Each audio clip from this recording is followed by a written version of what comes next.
आखिर क्यों भगवान जगन्नाथ ने अपनी रक्षा के लिए बजरंगबली हनुमान जी को जगन्नाथ मंदिर में नियुक्त किया? आखिर नाथों के नाथ भगवान जगन्नाथ को किससे भय हुआ जो उन्हें राम भक्त हनुमान जी को अपनी रक्षा के लिए बुलाना पड़ा? कहते हैं आज भी भगवान हनुमान जगन्नाथ मंदिर की रक्षा कर रहे हैं। भगवान विष्णु के 4 धाम हैं, जिसमें जगन्नाथपुरी को कलयुग का धाम कहा जाता है। भगवान श्री कृष्ण के रूप में जगन्नाथ प्रभु साक्षात विराजमान हैं। कहते हैं या हनुमान जी भी साक्षात रूप से विराजमान हैं।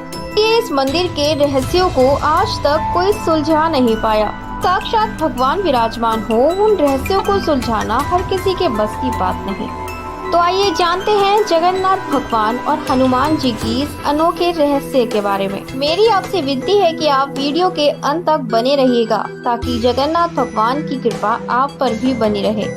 प्रभु जगन्नाथ का सबसे पुराना और प्रसिद्ध मंदिर उड़ीसा के पुरी राज्य में स्थित है, जिसे सप्तपुरियों में से एक भी माना जाता है। धार्मिक मान्यताओं के अनुसार जगन्नाथ मंदिर का निर्माण राजा इंद्रद्युम्न ने हनुमान जी की प्रेरणा से ही बनाया था। कई धार्मिक मान्यताओं के अनुसार जगन्नाथ मंदिर की रक्षा का दायित्व प्रभु जगन्नाथ जी ने हनुमान जी को ही सौंपा था। मंदिर के कण कण में हनुमान जी का ही निवास है।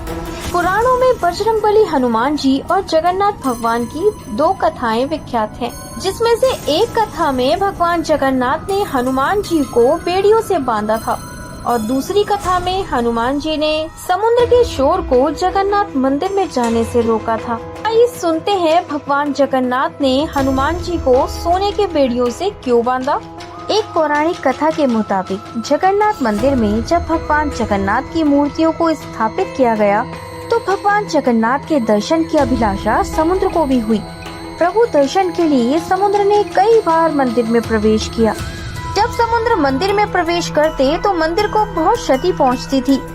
समुद्र के कारण मंदिर को 3 बार क्षति पहुंची। मंदिर की क्षति को देखते हुए भक्तों ने भगवान जगन्नाथ से मदद की गुहार लगाई। तब भगवान जगन्नाथ ने समुद्र को नियंत्रित करने के लिए हनुमान जी को भेजा। पवन सुत हनुमान जी ने समुद्र को बांध दिया। यही कारण है कि पुरी का समुद्र हमेशा शांत रहता है। लेकिन समुद्र ने एक चतुराई लगाई। उन्होंने हनुमान जी से कहा कि तुम कैसे भक्त हो जो कभी भगवान जगन्नाथ के दर्शन के लिए नहीं जाते। हनुमान जी ने सोचा बहुत दिन हो गए हैं, चलो भगवान के दर्शन कराएं। जब हनुमान जी ने भगवान के दर्शन के लिए चले तो उन्हीं के पीछे पीछे समुद्र भी चल पड़े। इस तरह जब भी पवन सुत मंदिर जाते तो सागर भी उनके पीछे चल पड़ते। इस तरह मंदिर में फिर से क्षति होनी शुरू हो गई। तब भगवान जगन्नाथ जी ने हनुमान जी की इन आदतों से परेशान होकर उन्हें सोने की बेड़ियों से बांध दिया था। आज भी जगन्नाथपुरी के समुद्र तट पर बेड़ी हनुमान जी का प्रसिद्ध प्राचीन मंदिर है। जो भक्त भगवान जगन्नाथ जी के दर्शन के लिए आते हैं वह वक्त बेड़ी में जकड़े हनुमान जी के दर्शन भी जरूर करते हैं। दूसरी कथा, जब हनुमान जी ने समुद्र की आवाज को जगन्नाथ मंदिर में आने से रोका था। अपने आप में ही एक रहस्य है कि मंदिर में समुद्र की आवाज सुनाई नहीं देती और जैसे ही मंदिर के बाहर कदम रखते हैं वैसे ही समुद्र की आवाज स्पष्ट रूप से सुनाई देती है। ये सुनते हैं भगवान जगन्नाथ के इस रहस्यमयी कथा के बारे में। पौराणिक कथा के अनुसार एक बार नारद जी भगवान जगन्नाथ के दर्शन के लिए पहुँचे, जहां उनका सामना हनुमान जी से हुआ। जब नारद जी प्रभु से मिलने जा रहे थे तो हनुमान जी ने उन्हें रोका और कहा, प्रभु विश्राम कर रहे हैं, आपको अभी इंतजार करना होगा। जिसके बाद नारद जी द्वार पर ही बाहर खड़े रह गए और उनसे मिलने का इंतजार करने लगे। कुछ समय उन्होंने मंदिर के द्वार में भीतर झांका तो उन्हें देखा प्रभु जगन्नाथ जी माता लक्ष्मी के साथ उदास बैठे हैं। जब नारद जी उनसे मिलने गए तो उन्होंने प्रभु से इसका कारण पूछा। तब प्रभु ने कहा, हम समुद्र की आवाज से विश्राम नहीं कर पाते। ये बात नारद जी ने हनुमान जी को बताई, जिस पर हनुमान जी क्रोधित होकर समुद्र से कहा, तुम यहाँ से दूर हटकर अपनी आवाज को रोको, क्योंकि मेरे स्वामी तुम्हारे शोर के कारण विश्राम नहीं कर पाते। समुद्र देव प्रकट हुए और हनुमान जी से बोले कि हनुमान जी, इस शोर को नियंत्रित करना मेरे बस की बात नहीं। जहाँ तक ये पवन वेग चलेगा वहीं तक समुद्र की आवाज भी चलेगी। अगर आप चाहते हैं ये आवाज रुक जाए तो आपको अपने पिता पवन देव से विनती करनी होगी। जिसके उपरांत हनुमान जी ने अपने पिता पवन देव का आह्वान किया और उनसे कहा, आप मंदिर की दिशा में ना बहे। मगर पवन देव ने कहा, पुत्र यह संभव नहीं है, किंतु इसका एक उपाय है।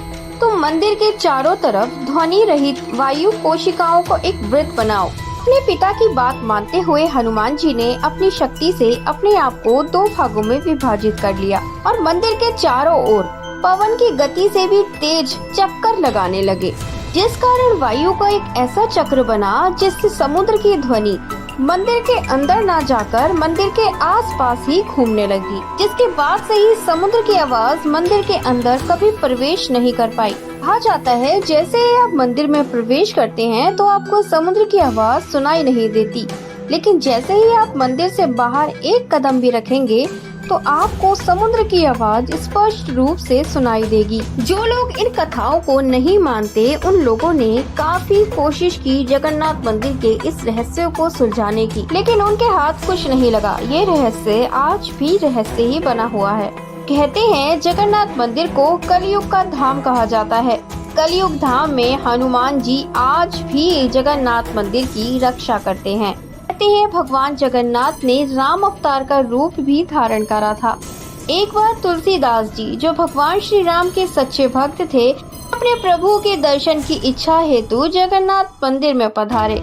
जब उन्होंने भगवान जगन्नाथ को देखा तो उन्हें देखकर ये बड़ी बड़ी आँखों वाला हस्त्र पद्महीन मेरे राम नहीं हो सकते और भूखे प्यासे पूरी रात भर यही सोचते रहे। अब भगवान जगन्नाथ एक बालक के रूप में उनके पास आए और बोले, तुलसीदास कौन है? तुलसीदास के लिए भगवान जगन्नाथ ने प्रसाद भेजा है।